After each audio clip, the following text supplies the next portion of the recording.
is Bean to Barstool, a podcast that looks at the intersections of craft beer and craft chocolate.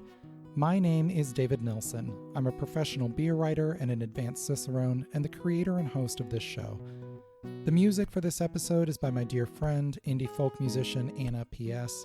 You can find out more about Anna's music in the show notes or at her website, annapsmusic.com. You can find links and information about our guests in the show notes as well. I hope you enjoy this episode of Bean to Barstool.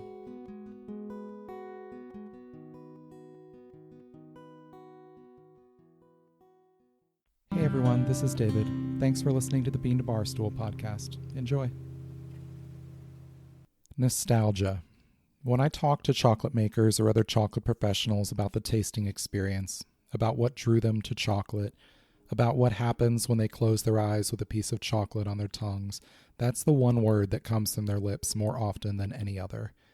No matter how sophisticated our palates become, we never outgrow our early experiences of flavor-based delight from childhood, and we carry those experiences with us as we engage with food and drink as adults.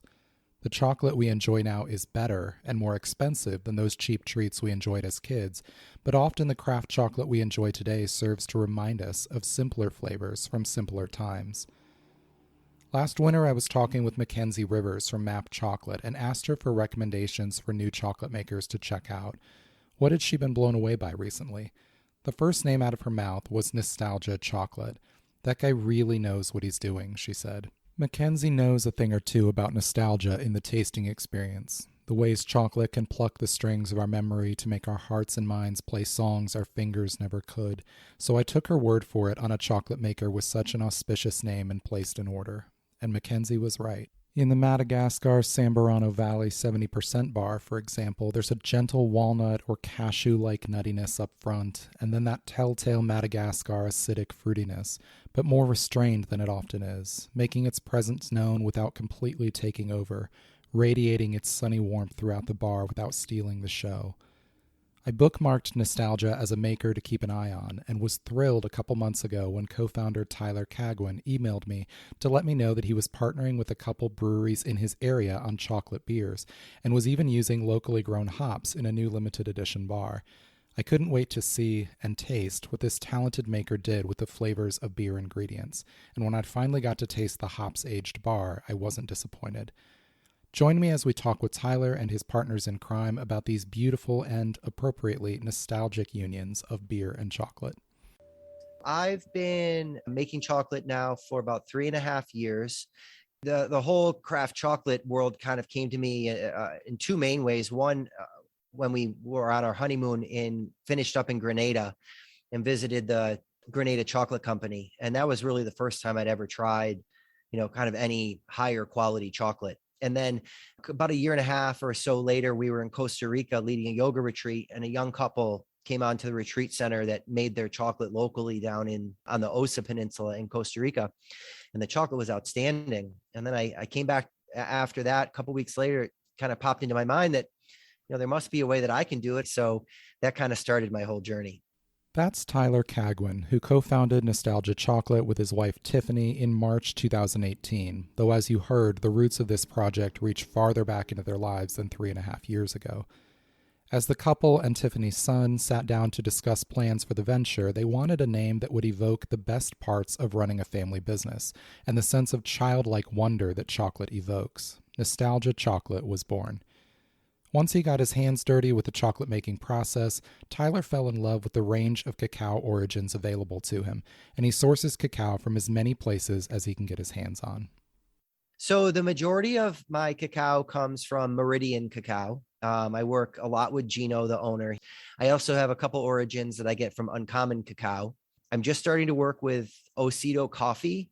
They're starting to import cacao from Colombia, and I'm actually have their first couple bags that I'll be picking up next week. So I'm going to work through them. And then I have two origins, my Costa Rica Hacienda Azul beans, and also my beans from the Tabasco region of Mexico, where I work directly with representatives from the farms where the cacao is grown.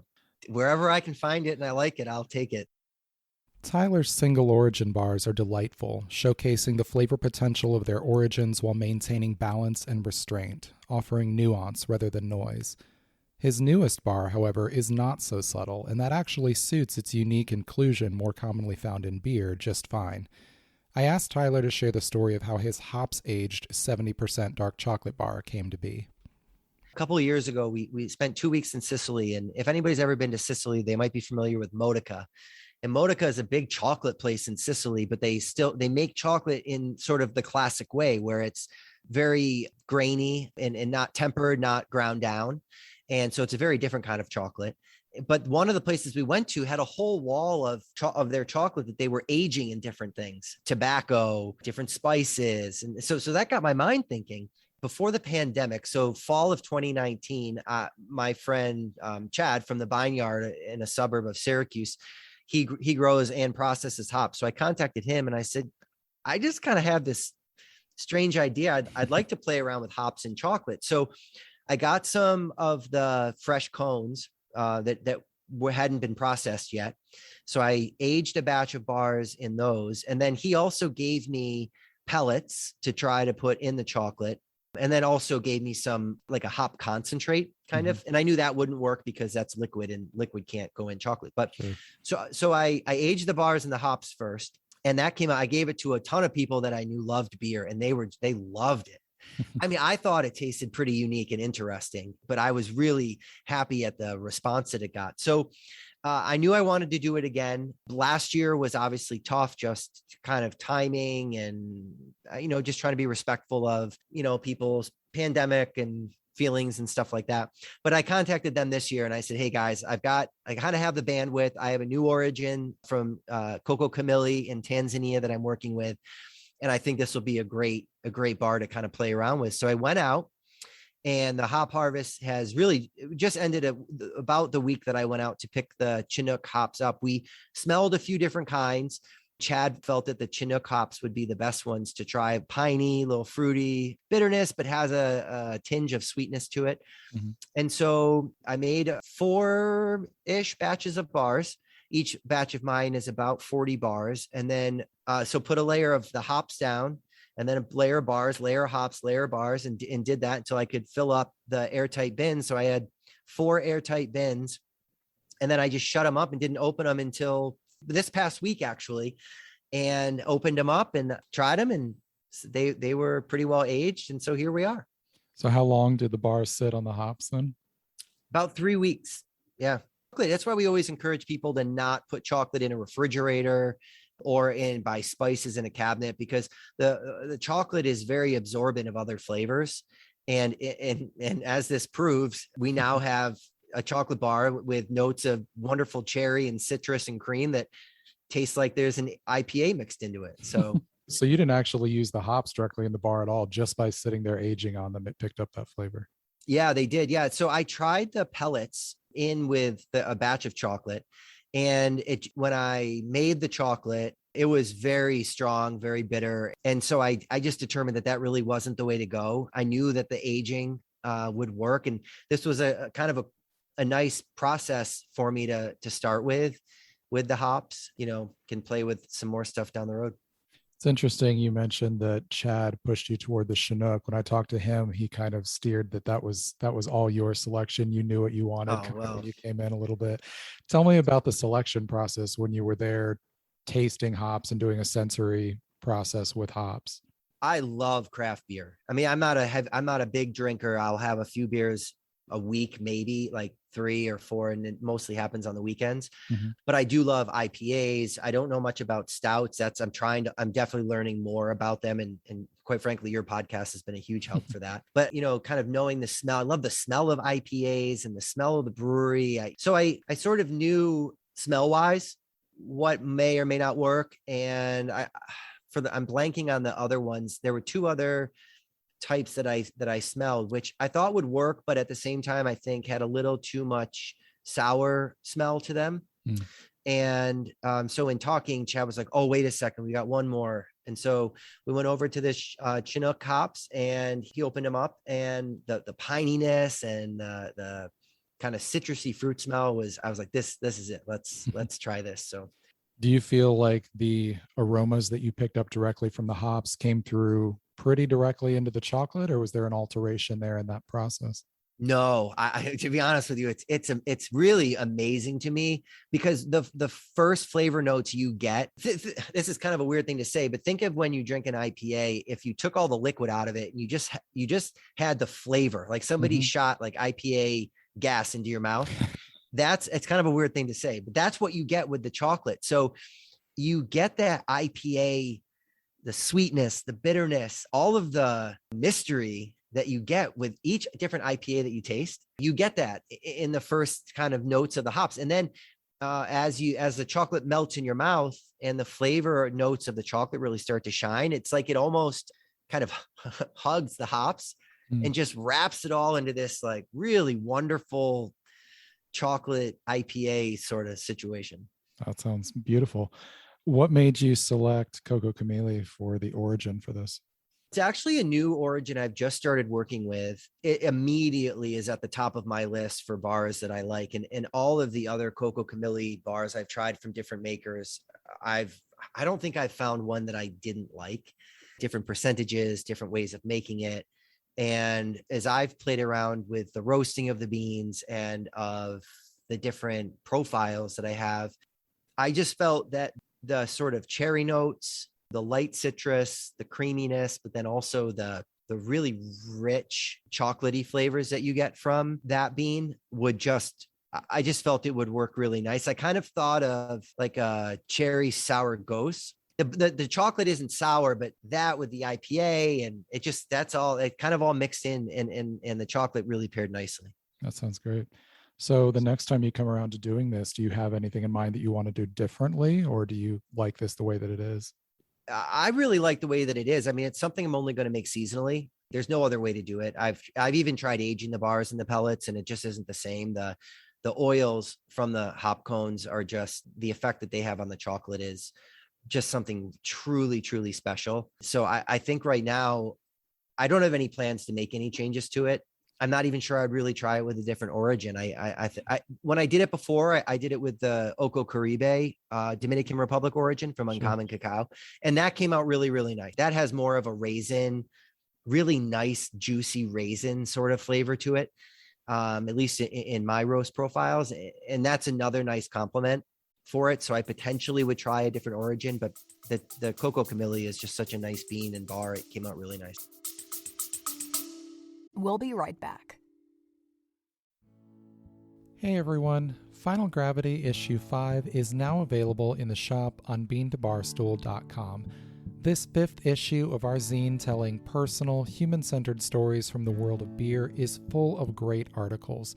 Bano Segudu tells the story of the South African beer style Umkombothi, poignantly explaining its role in her culture and the importance in her family's celebrations and milestones. Maria Krugliak writes about discovering the Portuguese half pint after moving to Portugal during the COVID-19 pandemic. Amanda Bruns and Obakeng Malope discuss the water spirit Mamuhaswa and the collaboration beer they brewed in her honor. These and numerous other stories fill the 56 pages of this zine. We've expanded it and added a few features for this issue. It's full color, full of lots of beautiful photography and art. Definitely check this out. It's on beantobarstool.com/shop. You can purchase this issue or subscribe, and you can always support us on Patreon and get extra perks as well. Cheers.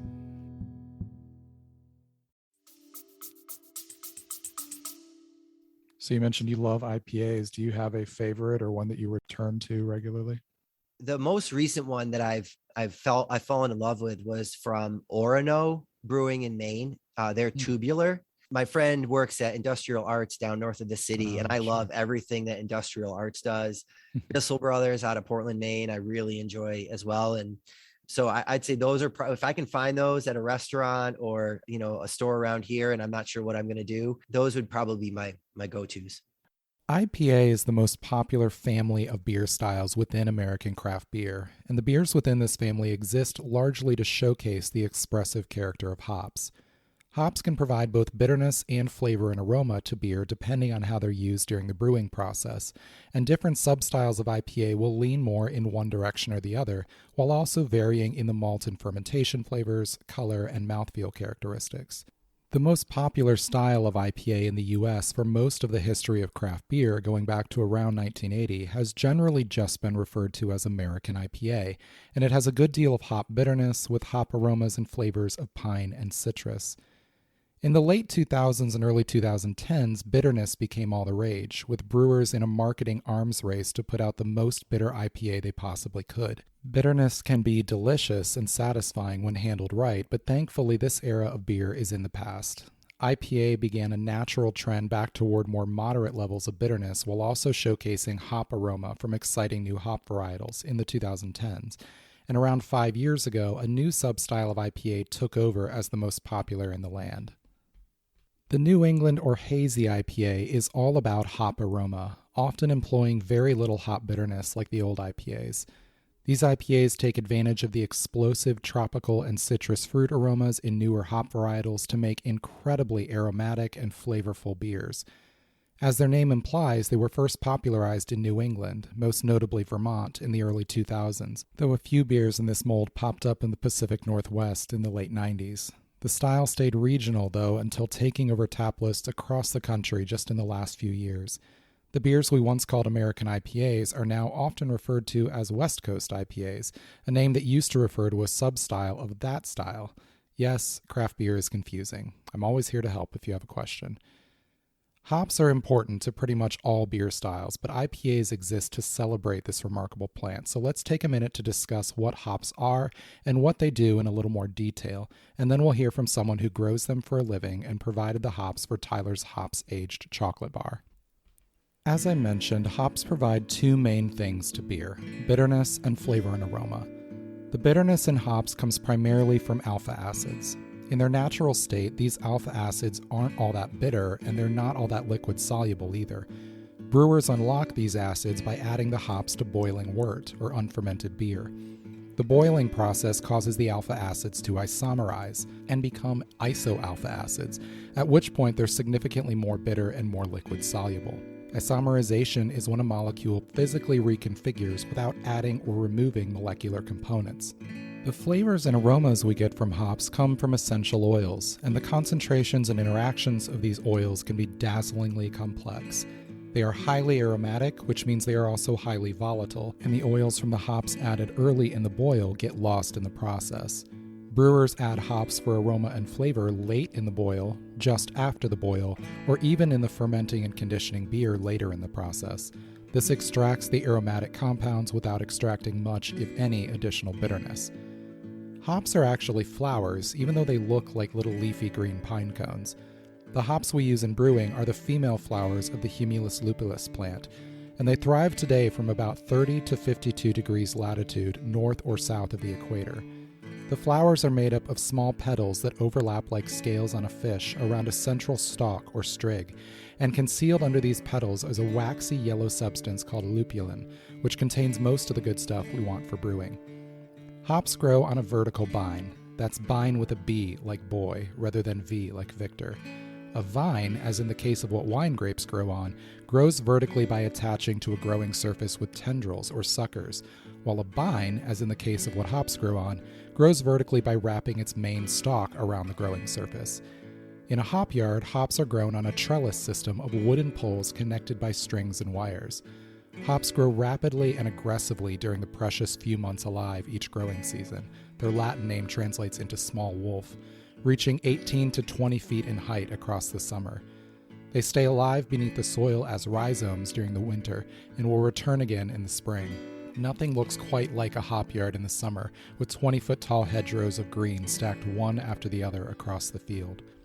After being harvested, the cones are rapidly dried to preserve them, except for a small amount that will be used in seasonal wet hop beers to show off their fresh aromas, and are then either sold as whole dried cones or processed into compact pellets for easier storage and use.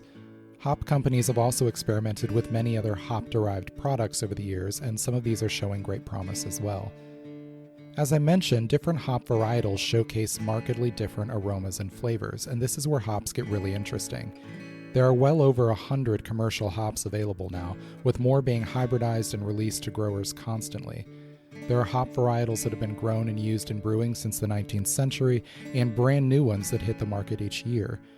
The hops used in IPAs are most commonly from North America or from various Pacific nations like Australia or New Zealand. These hops tend to be highly expressive. Name a fruit and there's probably a hop that smells like it, often because they actually share one or more aromatic compounds in common. I've led tastings with hazy IPAs full of tropical fruit aromas and flavors, and had attendees who struggled to believe me that there wasn't actually mango or pineapple in the beer. Most of the commercial hops in the United States are grown in the Pacific Northwest states of Washington, Oregon, and Idaho, with the Yakima Valley of Washington looming particularly large. It's common to hear the name Yakima used synectically to refer to the Pacific Northwest hops industry as a whole. That said, more and more small hop farms have been popping up around the country. There are several very small hop farms right here in my rural Ohio county. There's a wild subspecies of Humulus lupulus that has evolved in New Mexico called Neo-Mexicanus, and hops can even be found growing wild in some parts of the country, often as feral remnants of domestic hop ventures from earlier in the 20th or even 19th centuries. And on that note, we turn to New York State, which was once the largest grower of hops in the country until production shifted west. The combination of prohibition and a fungus called downy mildew largely knocked off the New York hops industry in the early 20th century, and hops growing shifted to the Pacific Northwest to take advantage of better growing conditions. In recent years, however, hops have returned in a big way to the Empire State, and one great example is the Bineyard run by Chad Meigs in Cazenovia, just outside Syracuse. Chad founded the Bineyard Hop Farm in 2010. He had started growing hops as a hobby with just 4 plants, growing Galena and Pearl hops against his barn. He now has 4,000 hop plants on 4 acres, with Cascade, Chinook, Comet, Crystal, Galena, and Santiam varietals, and he also processes hops for other small farms. He's worked with about 50 of the 450 or so craft breweries in New York, but so far he's only worked with one craft chocolate maker. I sat down with him recently to talk about the hops for Nostalgia's Hops Aged bar and asked how his relationship with Tyler began. Tyler's a good family friend. I met him through my wife. He just had some really cool chocolate bars, and he had infused with all sorts of different flavors and aromas. And I've never really been a huge chocolate person, but I was really into what he was doing. You know, my wife would go down there and bring home a different chocolate bar whenever she saw him. And it was fun. It was almost, we did like sometimes we do household beer tastings. We were doing household chocolate tastings, which is nothing that I'd ever really done before. So Tyler really opened my eyes up to those kinds of things. And he actually asked my wife, Kate, whether we wanted to, get into hops for his chocolate. So I think it was last year around this time, we just donated him a little bit of hops for him to experiment with. The end product came out really well. And then this year he came back for more. We ended up having Tyler over to the farm and we did some sensory with some of our hops. He kind of knew what he was going after. So he had, an idea of what he wanted to put into the chocolate, but he didn't know a lot about our various varieties. So between the two of us, we were opening up bales, sticking our faces down in the bales, doing a little rub and sniff. And we ultimately ended up with Chinook hops. Chinook hops grow really well around this area. They're very common. The characteristics that we were both getting out was kind of like a piney citrus. And that's kind of what he was looking for, is that citrusy type character. I think the pine really helped with the chocolate as well. I think it blended well. So he decided on that and went with it. And apparently it's progressing very nicely. As a beer writer and educator, I always find it interesting tasting beer with somebody who is not really a beer person, because they often bring a different perspective. What was that sensory experience like with the hops with Tyler coming from the background of chocolate? I mean, you could tell he kind of knew what he was doing. You can tell that he has a quote unquote sophisticated palate, because he kind of knew what he was going for. He knows what he smells. So in that sense, him not knowing the hops was not a big deal. Tyler got right into it. He kind of knew what he was looking for. He just kind of needed to be pointed in the right direction. So it was a fun afternoon for sure. Here in Ohio, we're starting to get a lot more small hop farms popping up, and we're finding that the terroir of the hops changes quite a bit from the Pacific Northwest. Something like Cascade will have a lot of tropical fruit when it's grown here, rather than that classic grapefruit and pine. What are some of those variations that you notice in New York State? Is, terroir, and I'm really glad that you use that word.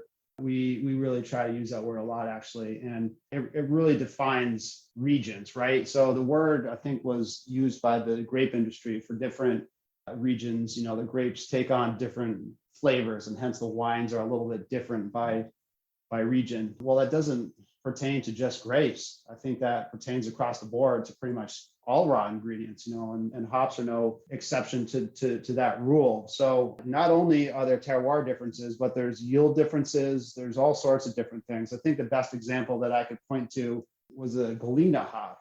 I've always known a Galena hop to be more of a bittering type hop. So if you buy a Galena hop out in the Pacific Northwest, you're putting it into your brew as an early addition to kind of get that bittering off of it. When we planted all of our hops, I wanted one bittering hop, and I happened to decide on Galena.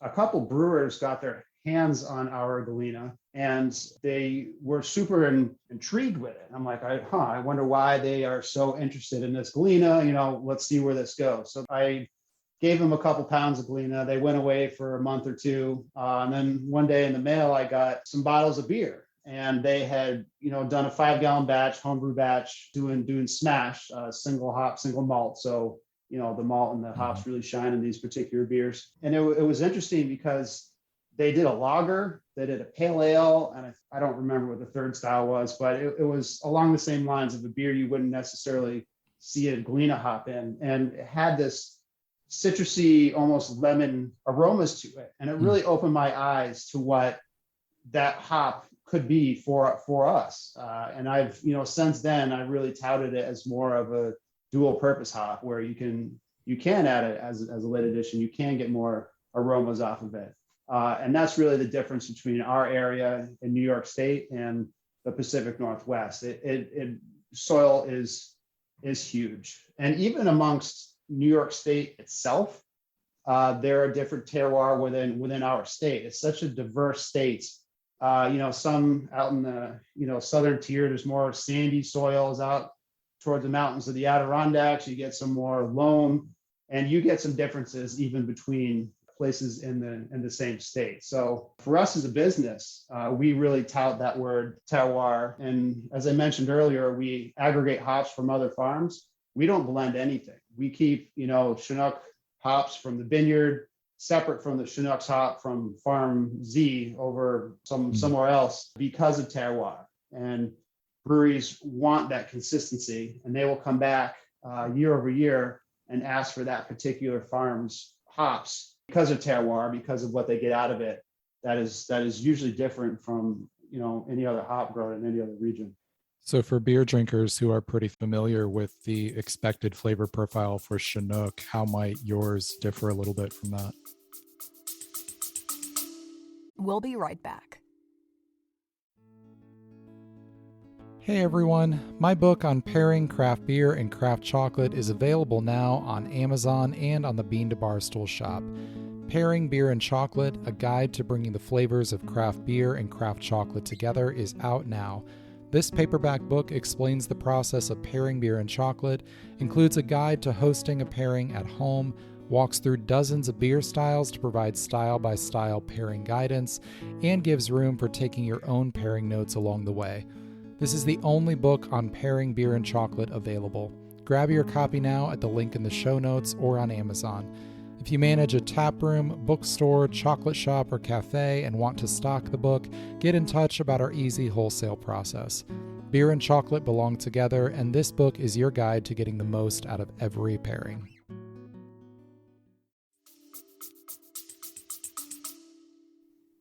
They're a little more earthy, I would say, and the same with a Cascade too. You get a little more earth character off them. The pine is pretty similar across the board, but I think we actually get a little more citrus in ours, at least in the Chinook.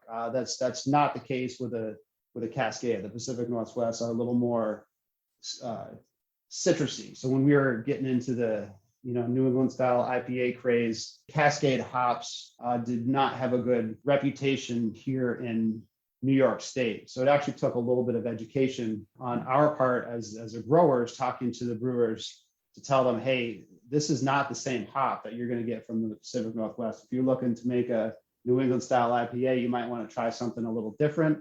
Cascade would be good for these other styles. It's been a learning process for all of us. Tell me briefly about your region of New York, the topography and microclimate where you are. We're officially central New York. So when you see a map of New York State, we're pretty much smack dab in the center. If you talk to anyone, down in New York City, everything is upstate, but we are officially central New York. So we're a little bit east of the Finger Lakes, and where the Finger Lakes are, that's where all the grapes and the famous Rieslings are, but we're not up in the mountains. So it's kind of a combination of a lot of different soil types. So on our particular farm, it's more of a sandy loam, more loam than sand, I would say. We don't have many microclimates like you would find in the Finger Lakes region, but we are on kind of a hillside, so we don't get a lot of stale air. We got a lot of airflow. For me, I didn't really understand the importance of soil when I first started getting into this a decade ago. By the way, I have zero agriculture background. I now know, I now understand what it takes. And I was just dumb luck to end up where we are now, being on a plot of land that would actually be good for hops. So Sure. I consider myself fortunate there. What is it like for you getting to taste a beer with your hops in it? It's super rewarding. It's really cool. And I love it when brewers call me up and they say, hey, that beer we just made with your hops came out, come down and check it out. That's like my favorite thing. You go down, you sit down with a brewer and, you taste it and they want to know what you think about it. And then I want to know what they think about it. And each experience is a little different depending on who the brewer is, but everything is valuable. For some certain hops, I don't necessarily like to tell brewers, hey, I get pine and citrus off this. Like I want them to tell me what they get off of it. Because you could have two brewers, two different rooms smelling the exact same hop, and they will find different characteristics out of those hops. Has tasting Tyler's chocolate and partnering with him on this inspired you to try other chocolates and get into that a little more? Absolutely. I mean, for me, and you're going to shoot me for saying this, chocolate was always like Hershey's, right? Sure, and sure. that is so not true. That's like saying beer is Budweiser. So it's really opened me up to what chocolate can be and just what food is in general. So it's been a really cool experience. And I've always been looking for alternative channels for our hops. Pretty much now, 99.9% of all of it goes to breweries. But there's a lot of applications out there that could use our hops in, various ways. And chocolate is just one of them. So I've been very fortunate to have Tyler in my life and, really be able to open my eyes up to the world of chocolate and the mesh of hops and chocolate, which I think really works. What story are your hops telling? I'm going to go back to the word terroir. It's really telling the story of what our region is. For me, to be able to grow that Galena hop that imparts different flavors than you would get, a mass-produced Galena out in the Pacific Northwest, that a brewer can actually brew something specific from a hop that was grown in our land under those growing conditions is really the story for me. That just proves that terroir is a real thing. And yes, there are doubters out there. But that's really the story that our hops tell is unique to our area, unique apart from pretty much everybody else. And that's really the story that I tell brewers when I go in, trying to sell them hops for the first time is, these are a little bit different than what you find out there mass produced. Sounds like Tyler needs to do something with the Galena hops. You keep bringing those up. Yeah, I think so. We actually did a little tasting on them. He did like them, and I think it was a close second because I do tend to push them a little more just because I'm pretty psyched about them.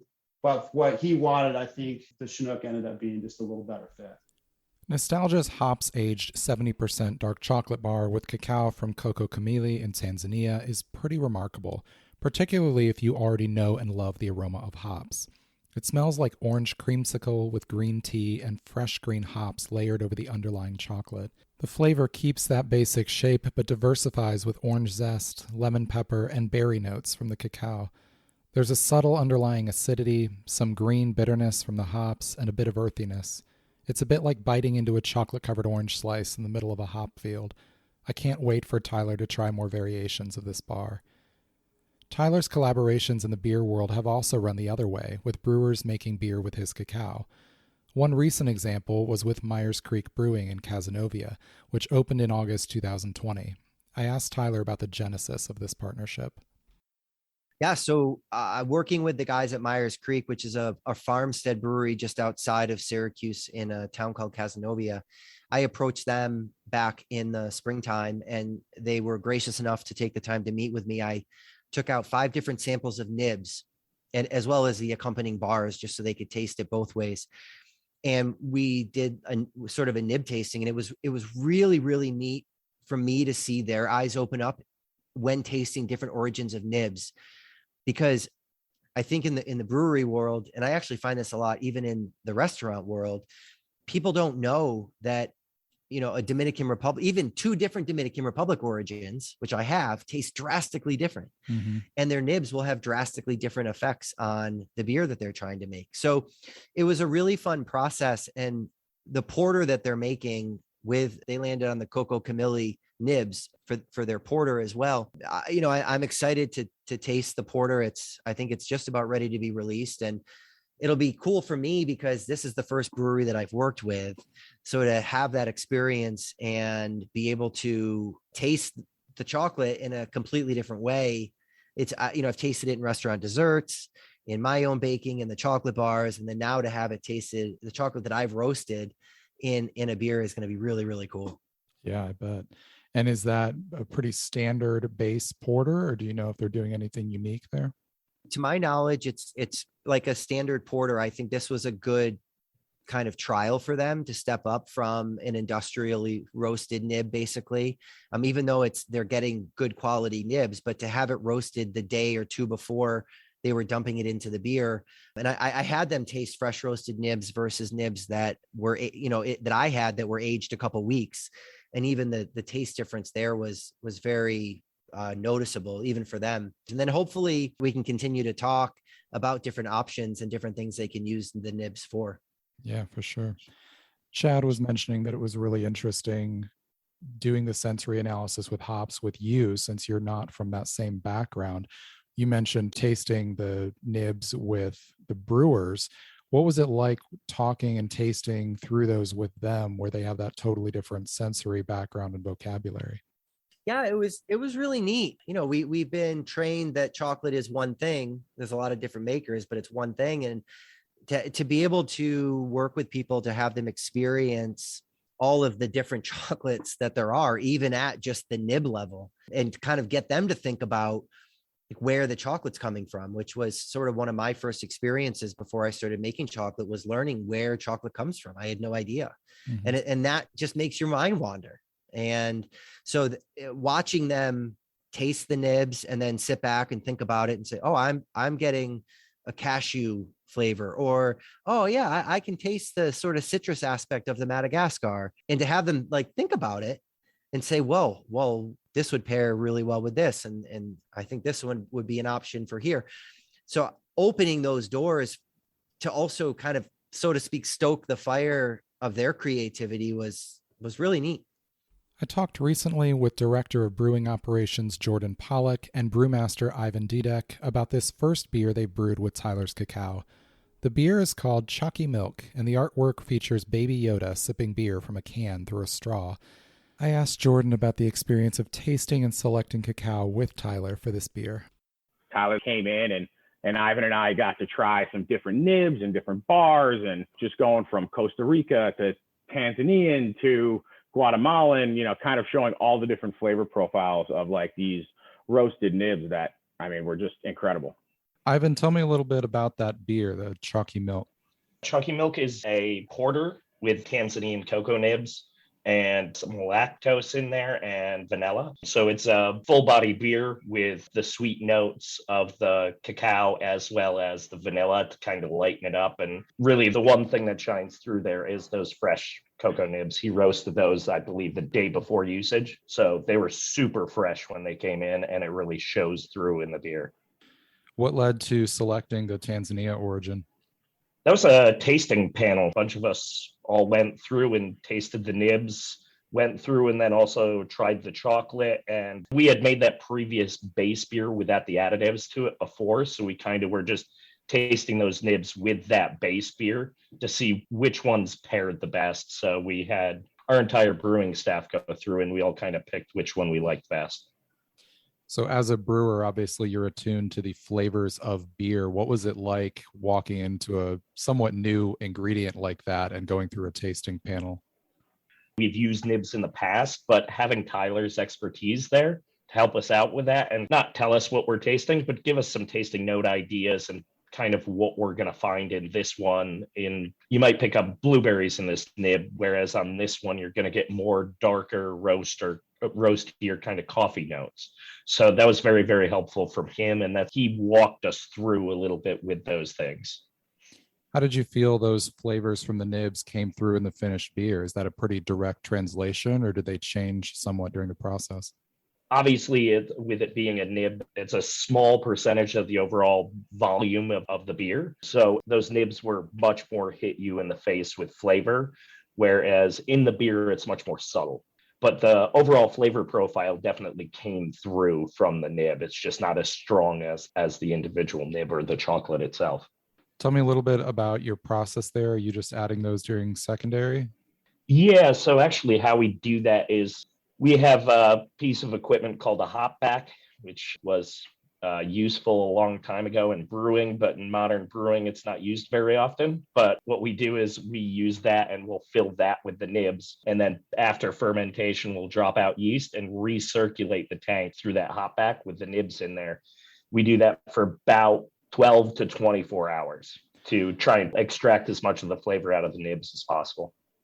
So this was your first partnership with Nostalgia, but it sounds like you're very pleased with what came out of that. What kinds of things could you see doing in the future with Nostalgia's cacao? We're kicking around a few ideas. We're actually looking at potentially doing something more on the tart side with chocolate, just to mess around with. It's not something a lot of people do. It's also kind of an awkward flavor profile. So we're going to try and figure out some options there. We'll definitely continue to do, the maltier beers and things like that, and imperial stouts. The cocoa lends itself to that. So we'll continue to do those type of beers in the future with them. For a long time, beer drinkers have just thought of cacao or chocolate as this sort of abstract ingredient that you threw into a beer, and it didn't really matter what the origin was. Whereas with coffee and beers, we're starting to get more attention given to where did this coffee come from, or what was the process for the coffee before it was added and all that. What do you see from a story standpoint as being the potential for using a better cacao like this that has a specific origin and a bean to bar maker that you're working with? I would just say, obviously, I am not an expert in it, and it's useful having someone who does have that knowledge, who can help us in pairing things and give us ideas on region-specific what flavor profiles would pair well with these sort of flavor profiles in the beer. Having a conversation with an individual who's an expert in that area is super helpful because I am not an expert in it. It was just an ingredient, and having Tyler help us with that stuff was huge. Jordan, how about you? Oh, definitely. It's just like you said, people are now using, specialty roasts from different coffee roasters to add, different flavors. It's like that spectrum of flavors in coffee is obviously huge. So, and I think cocoa nibs are going to be the same way. And I think that is really, you're not only using like someone local who's going to be on site and giving us all that information and helping us throughout the process like Tyler did. It's definitely just a great story in and of itself. Use someone who's hands-on instead of just buying a bag of cocoa nibs from wherever and has whatever flavor profile. You figure it out when you get there. So it's nice you can kind of tailor something to a specific recipe, or that a lot of people have not been doing in the past. Tyler and I continued our conversation by talking about his other brewery collaborations and ideas, and concluded by turning a bit more philosophical and talking about the story his chocolate is telling from Central New York and his own reflections on the tasting experience. You've also done a collaboration now with Talking Cursive. Yeah, so that one actually hasn't started yet, but in working with Paul, one of the head brewers at Talking Cursive in downtown Syracuse, right now they're planning to do a blonde porter. with the nibs. And so we're still working on Origin. I think they're leaning towards using the Oko Caribe nibs for that beer.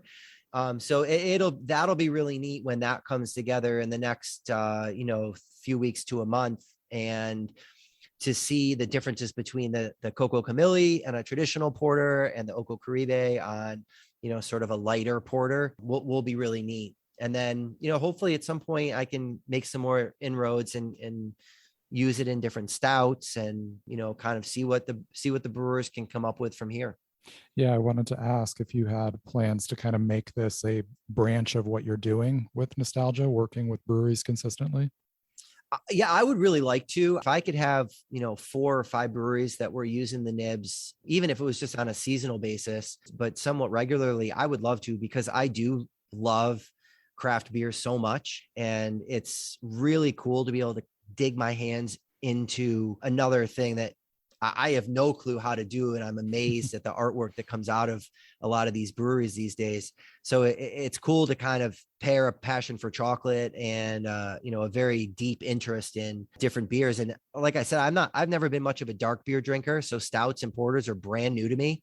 And I mean, your podcast has certainly sent me on a lot of searches, some fruitful, some not, but it's taught me a lot about darker beers and the complexities. I'm blown away, at what can be done with hops and wheat and barley and all these different ingredients that, come together and make these products. Yeah, it's amazing with any new artisan food or drink that you decide to get into. It's just a Pandora's box. As soon as you peel back that lid, there's so much more there than you imagine. Totally. It was the same thing with coffee. I never drank coffee until about 6 or 8 months into making chocolate, and a coffee roaster came over and did a cupping for me. And I got so caffeinated. I felt like I was drunk. I was a little nervous the first time, but I literally I'd had maybe 2 cups of gas station coffee before that my whole life. And now I'm a passionate coffee drinker. And I love when we travel places, just like finding beers and chocolate. I try to find a local coffee roaster and buy a bag of beans and try that out. So I love this craft world. And no matter what aspect of it is, it's so great to network with different people. So you've used the hops. Do you have any other plans to use beer or beer ingredients in your bars? There's a lot of different options for ways that can be done. Yeah. I think at some point I would like to kind of think about it a little bit more. It's one of those things with the liquid aspect of it in the actual bars that I make. If we could include more of that into it, or freeze dry, certain beers where we could just, pull the flakes out and dump those in, that would be really cool. Cause I think that there is a lot more that can be done. I think for right now, working with the hops and, maybe even next year, if these bars go, like, I think, potentially next year, trying to do 2 different kinds of hops and having, the Chinook bar and something else, Cascade or some different kind that we could play around with that way. Yeah, one thing I've seen some makers doing is soaking the nibs in beer and then drying them back out again afterward. There's a brewer in Georgia who took whole cacao fruit and pulp, fermented it in a sour beer, took it out, dried it, roasted it, made chocolate, and then used some of it and put it back into a stout. So you could taste it in 3 different ways. It was really unique to see kind of that whole story of the one cacao. Yeah. And I think, I have started playing around with aging nibs in whiskey. So that is, I never really thought about beer, but the liquid aging is sort of one of the things I would like to play around with more. So I think trying, finding a couple good IPAs and trying that would be an interesting experiment. The hard part with chocolate that, the first phase of the kind of liquefying part of actually making chocolate is actually burning off volatiles. And we want to get rid of acidity and astringency. So it's a tough thing to find something that is strong enough when you're soaking the nibs in it, that it will hold on during that process. So yeah, I think trying beer would be an interesting project for sure. What story do you think your hops bar is telling? Because I know Chad, I think it's telling a good story of hard work and pride in a craft product. When I think about making the bar, I always envision kind of the first time I went out to their farm a couple of years ago.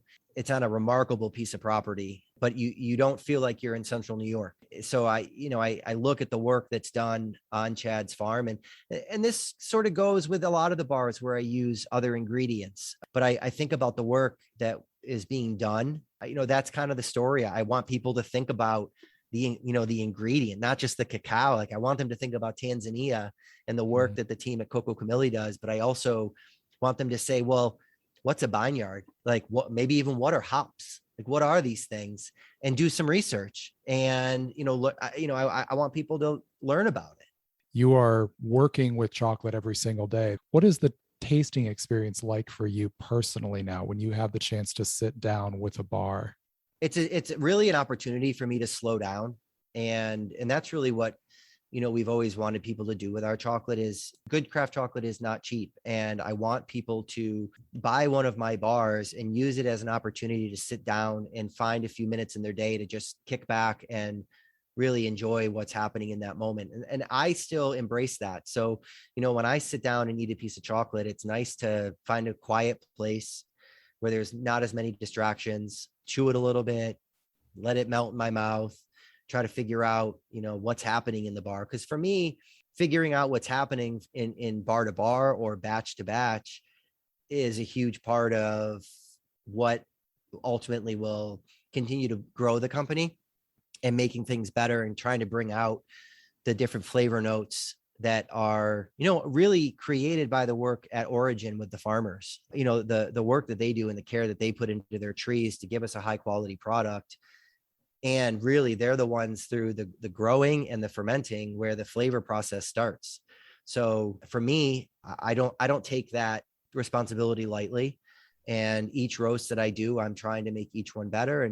And I find that through the tasting of the chocolate. So I still kind of use it as a kind of a yogic moment, so to speak, of, finding some peace and quiet and just really sitting back and enjoying what I'm eating and, breaking it down in my mouth. Do you have a favorite of your own bars?